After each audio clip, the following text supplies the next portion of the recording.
Hola a todos, espero que se encuentren muy bien. El día de hoy tenemos a Jesús, originario de Venezuela, y nos va a dar su opinión sobre algunos temas. Los temas que vamos a tocar espero que los tomen con mucho respeto y que los tomen con una mente muy abierta. Les pedimos también que vean el video completo y al final nos dejen sus opiniones en los comentarios. Y bueno, antes de todo esto, déjenme decirles bienvenidos a un nuevo video.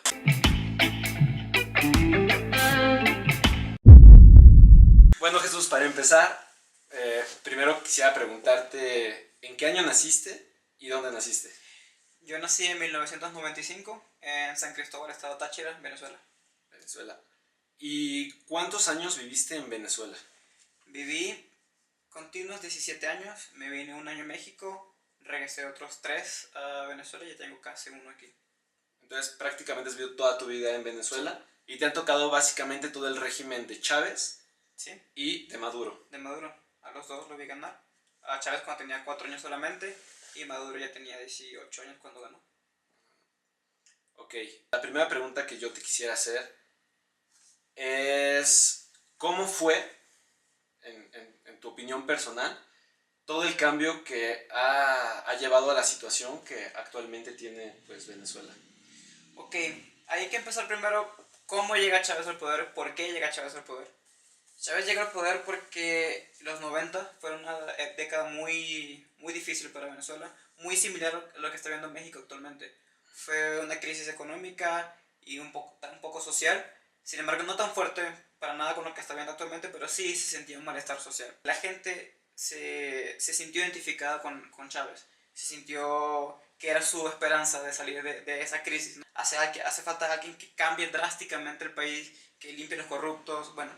Entonces la gente vio en Chávez una esperanza y ganó mucha popularidad. Cuando llegan las elecciones del 98, pues por supuesto tenía una popularidad muy alta y ganó con bastante popularidad, hay que decirlo.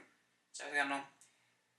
Sin embargo, 2 años después de que ganó, en el 2000, 2001, 2002, ya se vio la primera crisis social, ya la gente se dio cuenta del error que cometió. Ya su popularidad bajó mucho, los niveles de oposición aumentaron bastante. Eso aunado con una crisis económica, o una nueva crisis económica producida por... Venezuela vive el petróleo, ha habido siempre el petróleo y es la principal fuente de ingreso. Cuando Chávez empezó, la nacional petrolera que se llama PDVSA estaba prácticamente en manos de capital privado. Entonces esta gente privada, los gerentes, los trabajadores de PDVSA, se fueron a huelga petrolera y hubo un paro petrolero como por un año más o menos. Esto empezó a generar una crisis, un malestar en la sociedad. Y ahí Chávez empezó a mostrar sus primeras conductas autoritarias. ¿Qué hizo Chávez? Despidió a todo el mundo de PDVSA, literalmente los despidió a todos en cadena nacional, nombre por nombre. Jesús Carrillo, despedido. Joaquín Pérez, despedido. Así, una lista de miles de empleados, duró horas despidiendo gente. Eso es una conducta populista y totalitaria. Cuando Chávez muere, se encuentra Maduro, cuando gana Maduro, que bajaron hubo otra crisis petrolera. Es cíclico la crisis petrolera, como cada 10, 15 años hay un declive en los precios. Eso cualquiera que vea un poquito la historia se da cuenta. En los 80 hubo, en los 60 hubo, en los 90 hubo. Entonces como que Chávez pensó que el precio del barril siempre iba a estar alto, siempre le iba a convenir, y no dejó unas bases, no diversificó la economía, no se enfrascó en agricultura, turismo, minería, sí, mejorar la calidad de servicios. Entonces Maduro llega a un país en crisis económicas porque ya no tiene la misma entrada de dinero por exportación de petróleo, no tiene diversificada su economía, no puede producir, no tiene nada para producir, y aún así, en vez de tomar medidas de un gobierno austero, un gobierno en crisis, intentó, pues siguió haciendo lo mismo que hacía Chávez, regalar lo poquito que quedaba, regalaba, empezó a usar las reservas internacionales para seguir dando regalos. Entonces como que el beneficio que supuestamente daban a todas estas ayudas sociales no fue el esperado. Y llegaron a niveles de inflación de casi Sí, 2000. En el 2017 se cerró con 1080 por ciento de inflación. ¿Qué significa esto? Significa que con lo que podías comprar, por ejemplo, te costaba 10 como por ejemplo, ganas 10,000 pesos al mes. Con 10,000 pesos vives, pagas tu renta, tu comida, todo esto. Bueno, al año siguiente vas a necesitar 1.890.000 pesos para poder mantenerte con los mismos Con gastos. el mismo que consumías antes. Exacto, entonces... Es lo que me decías, ¿no? Del precio de un auto. Sí, eso ahí va, ejemplificado. En el 2012, un carro nuevo te puede costar 250.000 bolívares. Hoy en día, con 250.000 bolívares no compras ni una pastilla de jabón, compras un pan, si acaso. Una botella de agua te vale 50.000 bolívares. Entonces ahí se ve el deterioro económico impresionante, que día a día va aumentando los precios. Y no solamente va aumentando los precios, sino que los salarios no aumentan. Es decir, están en crisis y con hiperinflación. Están en crisis, hiperinflación, además de una inseguridad desmedida que no... Yo antes de venirme, yo tenía un teléfono, ¿no? Y lo dejaba en mi casa cuando me iba a la universidad. Yo no sacaba mi teléfono de la casa porque me intentaron robar, no sé, como 4 o 5 veces en Caracas. Porque la crisis produce todo, ¿no? Incluyendo Exactamente. delincuencia. Exactamente. Además de eso, una escasez de alimentos muy, muy grave. O sea, no es mentira cuando dicen que se pelean por comida. Es muy literal. Cualquiera que vive en Venezuela puede dar fe de esto. Yo lo vi. Muchas veces me tocó hacer fila de horas para alcanzar una comida. Lo que hicieron fue poner días para que compres. O sea, por el terminal de la cédula, que es el número de identificación de identidad. Entonces el lunes pueden ir a comprar los que terminan en 1 y 2. El martes pueden ir a comprar los que terminan en 3 y 4. Así, a mí me toca los jueves. Pero no solamente eso, sino que para comprarlo tienes que poner tu huella de alquilar. Tienen un escáner y ponías tu huella y te decía, por ejemplo, ya esta semana compré 1 kilo de arroz, no puedes comprar más. Porque está regulado, no puedes comprar más de 1 kilo Aunque quieras, no semanal. puedes. Aunque quieras, no te lo pueden vender. Aunque lo necesites, no puedes. Aunque lo necesites. Entonces, por ejemplo, hay casos, si tú vives solo, bueno, 1 kilo de arroz te va a durar más de una semana. Pero una ama de casa, una mamá que tiene Claro. 3, 4 hijos y sus hijos no pueden, son menores de edad, no pueden comprar. Entonces, ¿cómo se hace, no? Y ahí es donde se surge una crisis social muy, muy profunda. Entonces, yo necesito el kilo de arroz y no me lo pueden vender al precio regulado, pues lo compro al precio que sea, al precio que me lo vendan. Y eso se produjo produjo un mercado negro de alimentos. Bueno, pues has vivido cosas que nosotros no nos podemos ni imaginar, ¿no? Porque se ha dicho de que un candidato que es como Andrés Manuel López Obrador nos podría llevar a una situación como la que vive tu país, Venezuela. Sí. Y mencionando a Andrés Manuel, ¿tú cómo compararías este proceso electoral a como lo ha sido el proceso electoral de Chávez y Maduro? Sí hay muchas similitudes entre Andrés Manuel y Chávez y Maduro. Más que todo con Maduro. Chávez era una persona muy carismática y que a todos le caía bien. Y eso fue lo que llamó tanto la atención en él. Sin embargo, ¿qué cosas tienen similares? Las medidas populistas, pero populistas en extremo, ¿no? Vamos a regalarle dinero a todos los jóvenes, vamos a contratar, el Estado va a contratar y va a pagar la nómina de 1.000.000, no sé cuántos estudiantes o jóvenes. Y es donde dice, pero ¿por qué vamos a ampliar la nómina a 1.000.000 de personas del Estado que ya es bastante grande cuando podemos invertir en producción para que esta gente sea productiva por su propia cuenta? Porque entonces, ¿qué van a hacer esta gente? Van a ser oficinistas sin hacer nada en las oficinas, todo el día hablando, o sea, no están siendo productivos para el país. Claro. Y el país le está costando.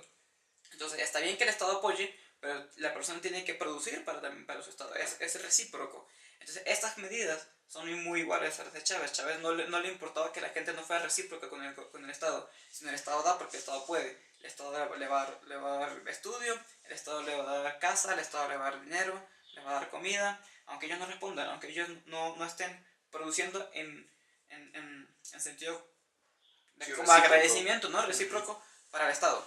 Otra de las propuestas que ha dado Andrés Manuel López Obrador es de vender su avión presidencial, bueno, no el avión presidencial. Y es algo similar porque Chávez también propuso lo mismo. Él propuso vender el avión o aviones de la Fuerza Aérea para con ese dinero invertir en educación, ambulatorios, hospitales, etc. Y sí, vendió 8 o 9 aviones, pero en su primer año de gobierno. Pero en su segundo año de gobierno compró otro avión presidencial sin vender el anterior, que costó como 2 veces más de lo que recaudó por la venta de esos aviones. Entonces cumplió su promesa, pero no fue exactamente lo esperado, ¿no? Y yo siento que es algo que puede suceder. Además es tonto que Andrés Manuel crea que uno cree que vender el avión presidencial primero es tan fácil como si fuese una propiedad suya, ¿no? De que vendo mi carro y ya no hay problema. es un bien del Estado que él no puede disponer de eso. Segundo, es el representante de México, él necesita un medio oficial en el cual viajar. Claro. Por ¿Tú temas qué de opinas de que logística. dijo de que a la ONU pues no llego? Pues no llego, no, o sea, no es que no puedes no llegar, Claro. tienes que ir porque es el representante de México en la ONU. Entonces son cosas que para mí son tontas y que cree que la gente es tonta al creerlo, porque no lo va a hacer, es puro demagogia, ¿no? Medidas que no se pueden hacer, que no se pueden llevar a cabo, como por ejemplo, dice Andrés Manuel. Vamos a acabar con la corrupción. ¿Cómo vas a acabar con la corrupción? Dice, gobernando con el ejemplo. Con un sistema corrupto, ya está muy corrompido, el ejemplo no es suficiente. Hay que tomar medidas más drásticas, pero más que medidas drásticas es educación. Para curar la corrupción tan grande de un sistema como el de Venezuela, como el de México, como el de algunos otros países, ya hay que empezar con los niños que van apenas entrando el kinder. Como papás, a ellos son los que hay que cultivarles que la corrupción es mala y que no es admisible la corrupción. Entonces que Andrés Manuel diga que va a acabar con la corrupción es imposible, no lo va a hacer, es utópico, ¿no? Y eso mismo lo decía algún candidato. Por supuesto, ¿por qué llegó Chávez? Porque la corrupción era muy grande y Chávez decía, vamos a acabar con la corrupción, ¿Y la acabó? Para nada, hoy en día la corrupción es inimaginable, es muchísimo más que en México, te lo puedo asegurar. Se ha dicho, sobre todo en redes sociales, de que, aunque Andrés Manuel llegara al poder, no podría llevarnos a una situación como Venezuela por el tipo de institución que tenemos en México, por el tipo de constitución que tenemos en México. ¿Tú qué piensas de eso? Hay dos opiniones. Primero, si el sistema fuese tan sólido como lo están planteando esta gente que dice que, bueno, Andrés Manuel va a estar regulado por el Congreso y por el Senado. Si fuese tan sólido, no estuviésemos hablando de corrupción, que hay una corrupción escandalosa, ¿no? Entonces ya por ahí me indica que no es tan sólido el sistema. Claro. Segundo, aun cuando hubiese un sistema sólido, siempre se puede saltar. Chávez cuando llegó al poder existía la Constitución de 1961. Era muy similar a la de México, con un Congreso bicameral, 3 poderes, etc. Chávez se juramenta, pone la mano encima de la Constitución y dice, juro ante esta moribunda Constitución. Y literalmente era moribundo, porque un año después llamó, bueno, no se supo explicar muy bien cómo lo hizo, porque en la Constitución no estaba ese mecanismo de crear una nueva Constitución. Se llama Asamblea Nacional Constituyente. En la Constitución del 61 no existe ese mecanismo de crear una asamblea para reescribir la Constitución, porque era tan sólida que no se podía volver a hacer una nueva Constitución. Pero necesitamos la mayoría en el Congreso para que el Poder Legislativo sea verdaderamente libre. Sin embargo, él encontró la forma, llamó como un referéndum a la gente, que ustedes quieren una nueva Constitución.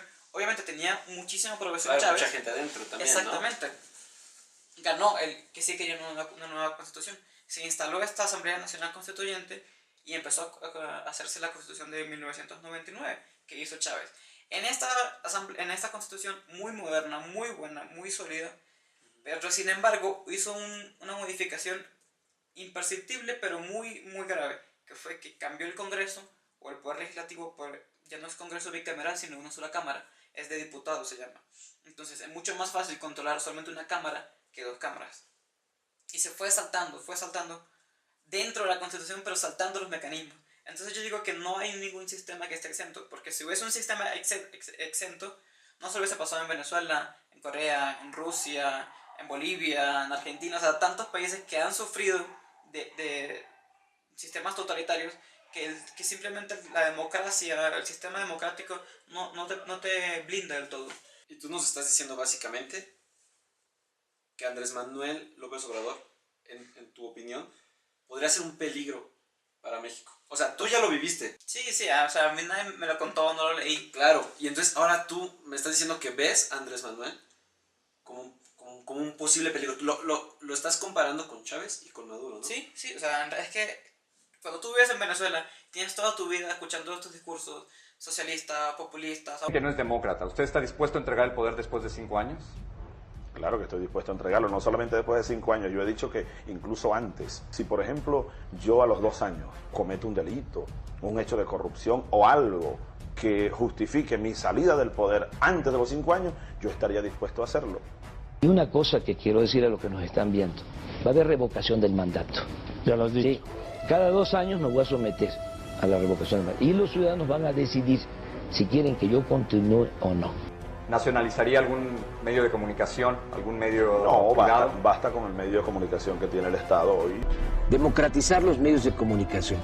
El 75% de los mexicanos se va formando una opinión sobre la realidad nacional a través de lo que se les dice en la televisión. Yo no soy el diablo. ¿No hay intención de nacionalizar absolutamente nada?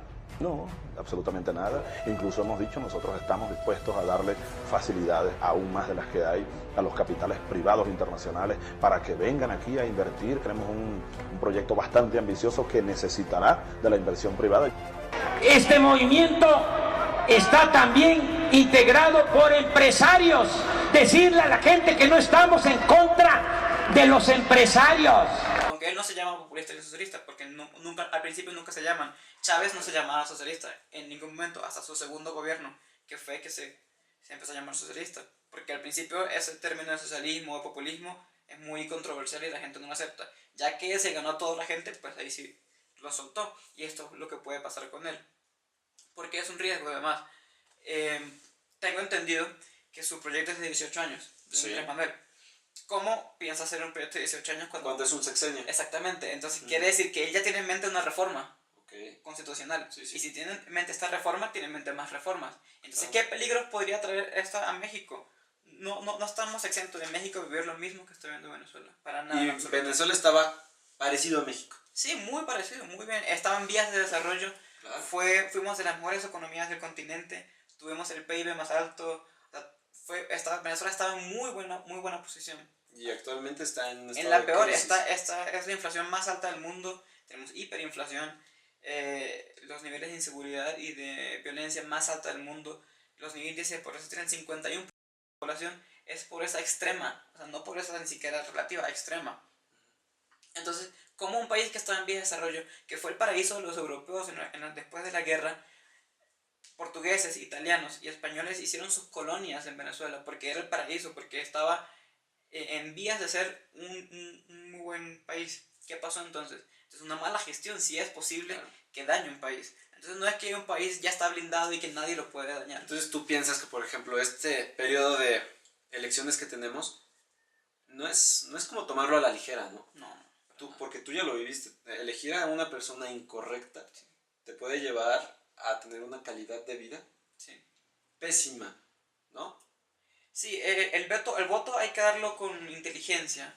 No con odio. No con odio, no con emocionalidad, sino con racionalidad. Hay que racionar el voto, saber a quién se lo voy a dar, estudiarlo muy bien, cuáles son los pros y los contras. Y sobre todo cuáles son los riesgos que voy a correr. Claro. Más que los beneficios, los riesgos. Porque los beneficios, aunque sean pocos, si no hay riesgos, pues por lo menos vamos a quedar igual, ¿no? Claro. Pero si los riesgos me indican que vamos a caer en un abismo, pues oye, yo no me arriesgaría con un voto. Y ahora, acabando la serie de preguntas, la última sería, yo creo que va a haber personas que van a ver este video y que en este momento van a decir, yo creo que está exagerando. ¿Tú qué le podrías decir a esa gente que te diga, está exagerado, todo lo que he dicho no creo que pase en México? Los invito a Venezuela, los invito a que estudien la historia de Venezuela, que estudien la historia de México y de Argentina y de Rusia y de Corea del Norte, que estudien y que lo lean y que se nutran, que no es exageración, que busquen en YouTube, es la realidad. Buscar qué está pasando en Venezuela, es muy sencillo. Incluso hay un youtuber mexicano que se llama Luisito Comunica, Que fue a tiene Venezuela. un video de Venezuela y está la realidad muy buena. Él mismo lo hizo y está La muy bien hecho. delincuencia. Lo robaron, de hecho. O sea, no es exageración en lo absoluto. Ojalá, quisiera yo estar exagerando y no que mi país estuviese pasando por eso. Después de todas estas preguntas, o sea, tu opinión yo creo que es muy valiosa. Yo creo que vale la pena llegar a este punto del video porque tú ya lo viviste. Lo viviste en carne y hueso. Nadie te lo está contando. Pasaste por 2 dictaduras. Porque así se dice. Un país que se están muriendo de hambre. Eso es una situación muy delicada, de mucho respeto. Y que tú no los estés contando y que nos estés diciendo que tú ves a alguien parecido a lo que tuvo tu país, yo creo que es algo muy valioso y que la gente lo debería de tomar de una forma crítica, no lo debería de tomar de una forma de burla, no lo debería de tomar de una forma sin conciencia, digamos, lo tiene que criticar. Sí, claro. Porque yo creo que hay mucha gente que apoya a Andrés Manuel López Obrador, que por más que se le diga, simplemente lo defiende a capa y espada y dice que no, que él es la mejor opción. Entonces, pues yo te agradezco mucho. Espero que la gente lo pueda analizar, que nosotros no somos partidarios de ningún partido. Bueno, tú apenas estás en México, no puedes ni votar. No puedo. Yo en lo personal ni siquiera sé por quién dar el voto, pero sé por quién no darlo. Exactamente. Entonces, yo creo que debería ser algo que la gente analice. Espero que les haya gustado tu opinión, que les haya gustado el video. Creo que es algo muy rico que deberíamos de pensarlo muy bien. Y pues nada, muchísimas gracias. Gracias a ti. Pues ya tú ya vas a ser parte de México, ¿no? Ya vienes a vivir a México. Sí. Es importante también la decisión que se tome para ti. Yo creo Sí. que tú no quieres pasar por esto, por eso lo estás diciendo. Exactamente. Ya vi ganar a Chávez, vi ganar a Maduro, no quiero ver ganar a López Obrador. Pero bueno, muy bienvenido también a México. Esperamos que tengas un futuro muy bueno en México. Esperemos que todos tengamos un buen futuro. Esa es la cosa, que todos tengamos un muy buen futuro en México. Y pues nada, espero que les haya gustado muchísimo el video. Si les gustó, si quieren compartirlo, háganlo. Y nos vemos para la próxima. Adiós.